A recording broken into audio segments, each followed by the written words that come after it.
Heathcliff Andrew Ledger passed away on Tuesday, January the 22nd, 2008 at his Manhattan apartment.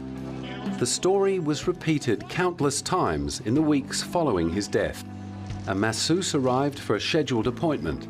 Heath's housekeeper went to tell the actor of her arrival, but found him face down at the foot of his bed, naked and unconscious. As the news spread, the world was filled with shock and disbelief.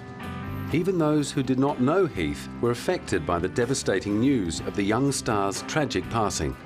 It wasn't long before rumours of suicide began to circulate. Whether or not Heath's recent split from Michelle Williams had taken its toll, he had been complaining of insomnia due to the stress of work, causing him to take sleeping medication.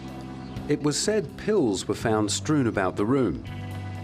As it turned out, there were pills, but nothing especially suspicious was discovered at the scene. The medical examiners said today there was no criminality. Of course, we have to wait for the toxicology report. That could be as long as 10 days. There was some issue about a $20 bill that was found. There was a rolled-up $20 bill found. No testing of that bill has been done as yet.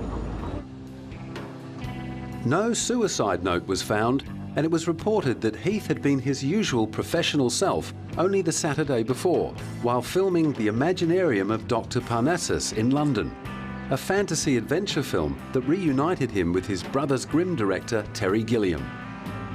It seemed that suicide was very unlikely. We, Heath's family, confirmed the very tragic, untimely and accidental passing of our dearly loved son, brother and doting father of Matilda. He was found peacefully asleep in his New York apartment by his housekeeper at 3:30 US time, 3:30 p.m. US time.